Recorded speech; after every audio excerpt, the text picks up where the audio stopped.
दोस्तों, जैसा कि हम सब जानते हैं, बारिश में 1 जुलाई से 1 अक्टूबर तक इंडिया के सारे टाइगर रिजर्व्स के कोर जोन्स बंद रहते हैं। कुछ पार्क्स में तो बफर्स भी बंद रहते हैं, पर जो भी पार्क्स में बफर्स खुले होते हैं उनमें जनरली मॉनसून में जंगल में चारों तरफ पानी होने की वजह से टाइगर्स पानी की तलाश में कम चलते हैं और साथ ही बारिश में फॉरेस्ट भी डेंस हो जाते हैं, जिसके चलते टाइगर साइटिंग्स कंपैरेटिवली काफ़ी कम हो जाती हैं।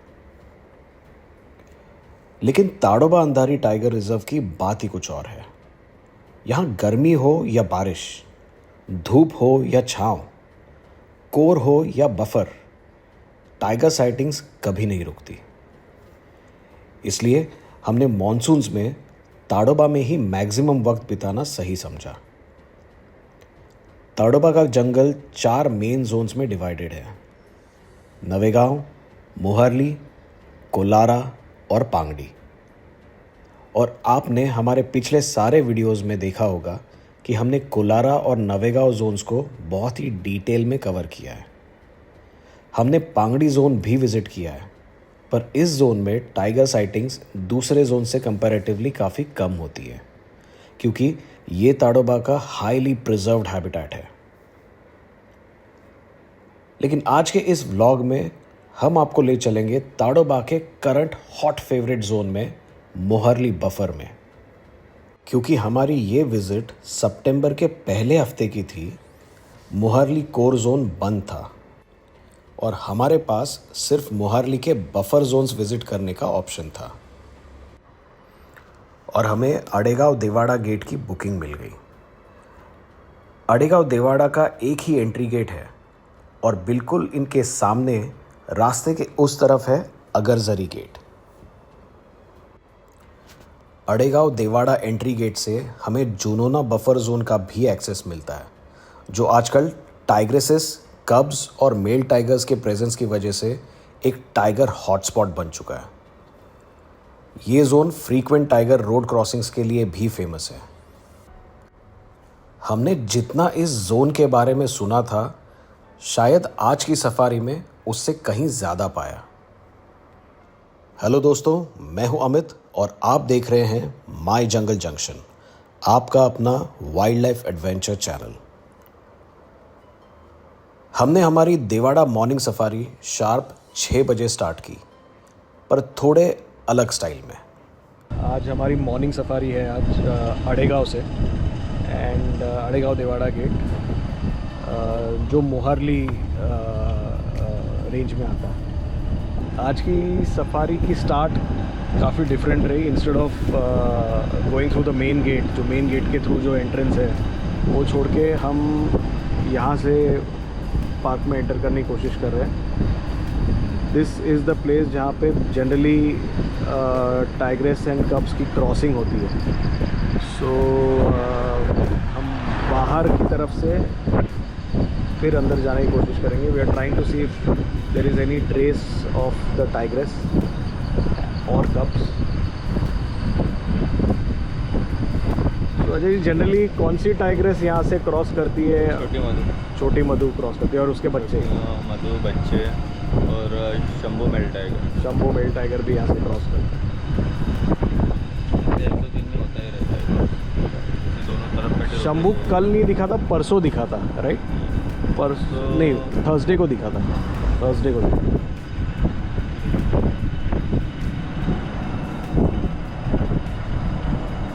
तो ये रहा हमारा मॉर्निंग कजरी हुआ था। कजरी दिखी थी, हाँ कजरी दिखी थी।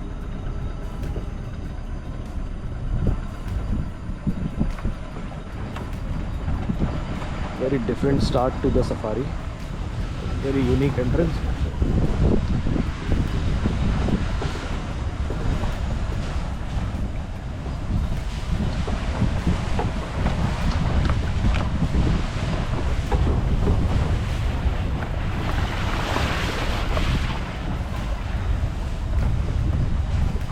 इम्पॉर्टेंट अपडेट ये है कि पिछले 4-5 दिन से यहाँ पे कंटिन्यूस बारिश गिर रही है एंड इस बारिश के चलते कल जब हम नागपुर से मोहरली आ रहे थे, हमें काफ़ी दिक्कत हुई जो 3 घंटे का सफ़र था वो ऑलमोस्ट 6 घंटे का हुआ।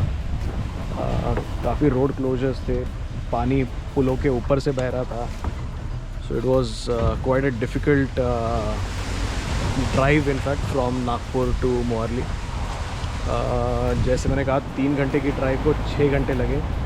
रात को करीब 1 बजे हम रिसोर्ट पहुंचने वाले थे, बट सुबह के 4 बज गए एंड बस बिल्कुल विदाउट सिंगल मिनट स्लीप हम निकल आए सफारी के लिए। मॉनसून के दिनों में ताडोबा का एक अलग ही रूप सामने आता है।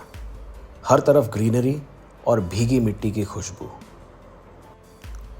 हमने सफारी की शुरुआत की वहाँ के टाइगर हॉटस्पॉट से। हमारी सफारी से पहले काफ़ी दिनों तक कंसिस्टेंटली यहाँ टाइगर साइटिंग्स हो रही थी। कभी छोटी मधु एंड कब्स तो कभी शंभू, कभी कॉलर वाली टाइग्रेस एंड कब्स तो कभी छोटा दड़ियल।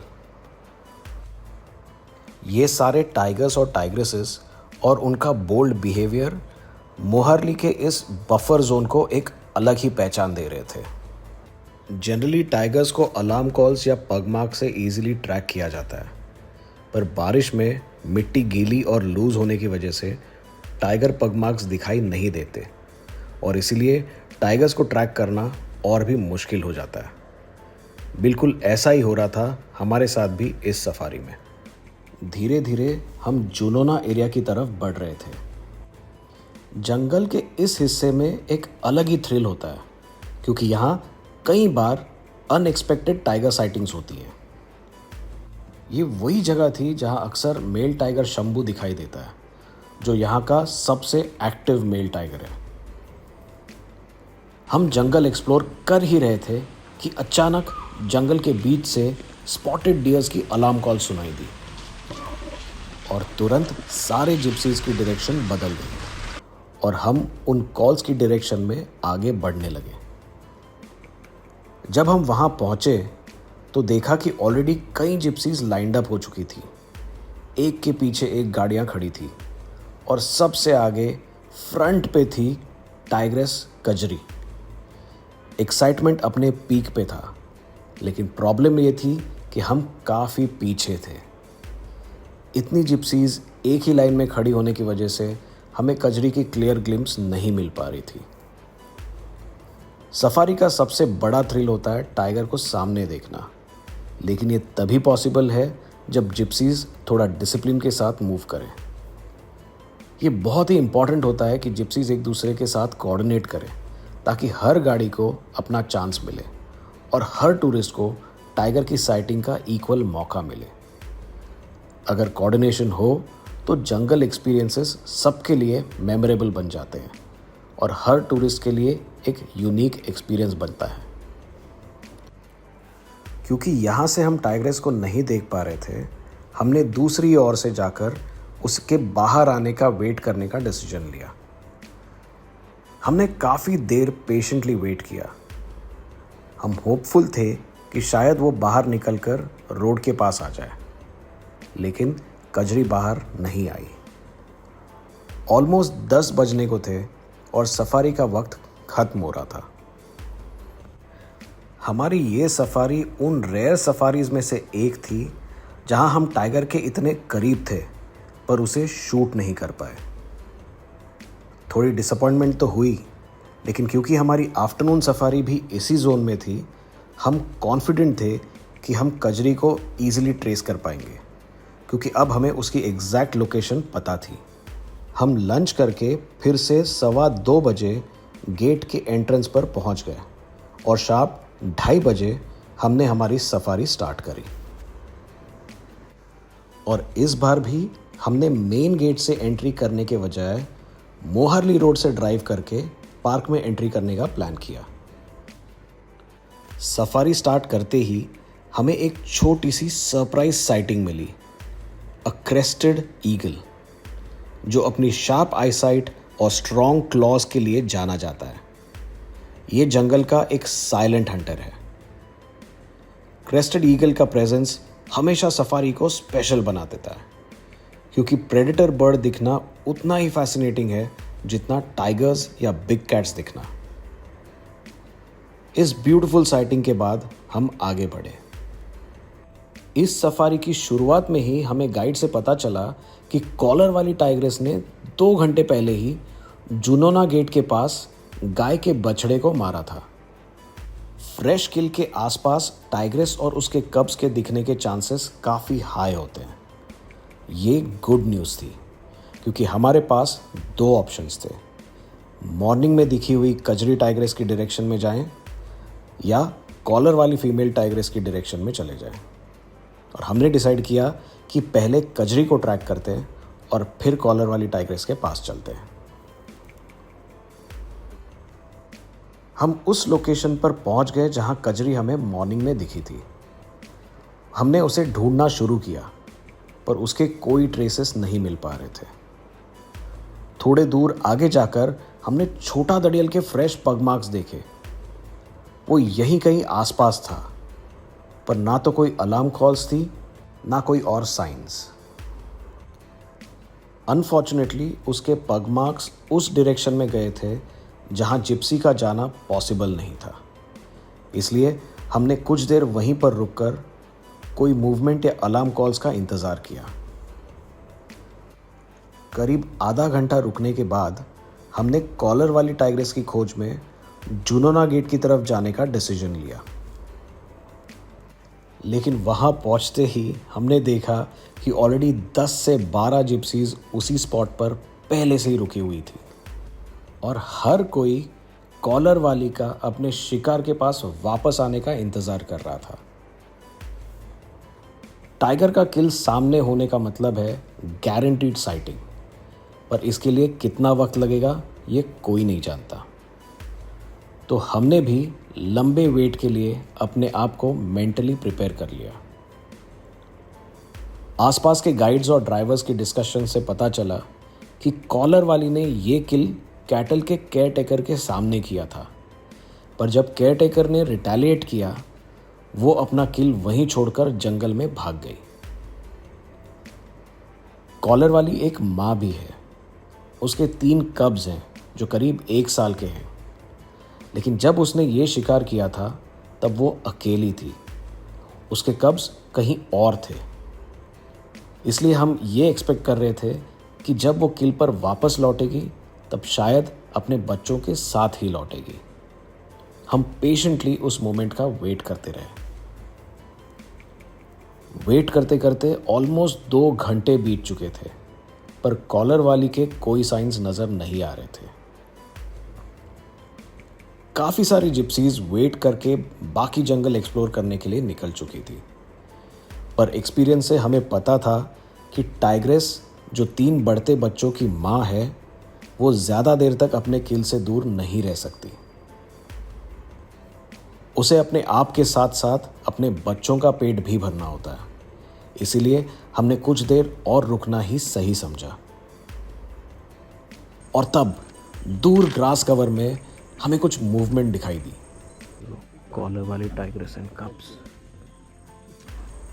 और फाइनली जिसका हम बेसब्री से इंतज़ार कर रहे थे वो मोमेंट आ ही गया।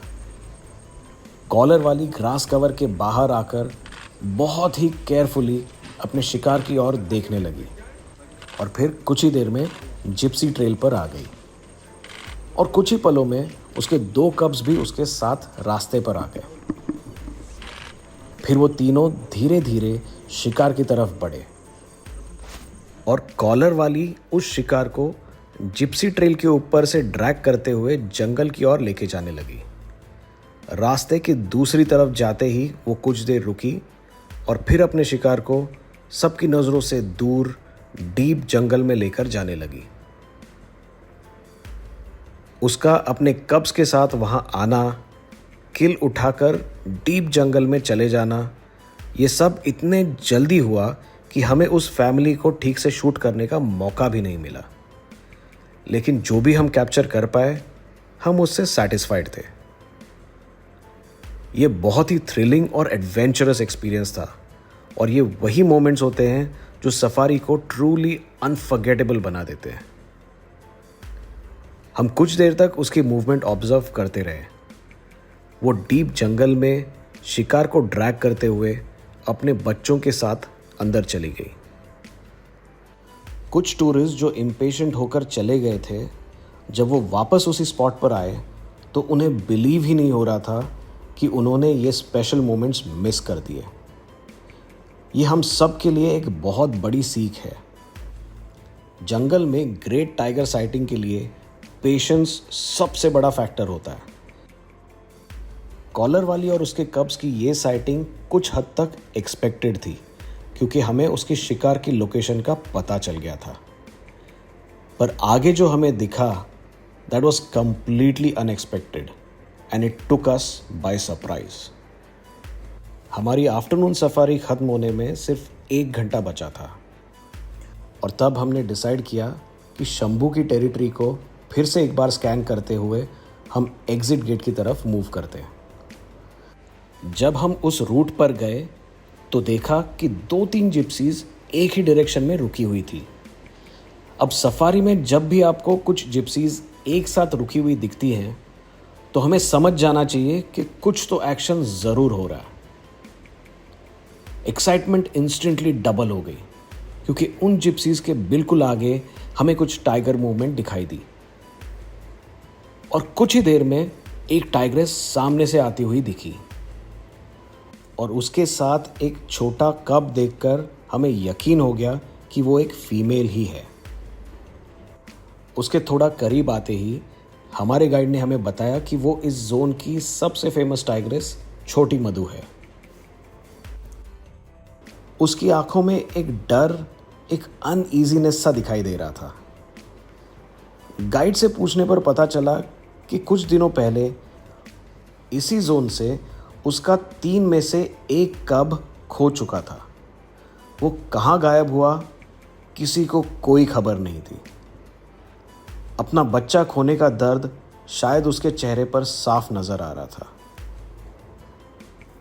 और अब उसके पास सिर्फ 2 फीमेल कब्स बची थी।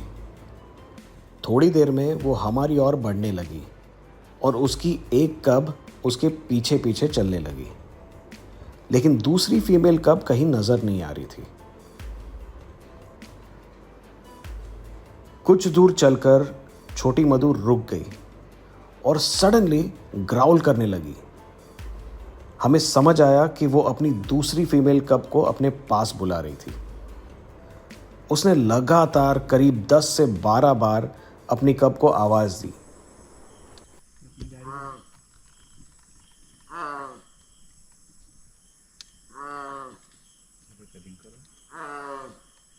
और फिर अपनी कब की तलाश में वो फिर से लौटकर आने लगी।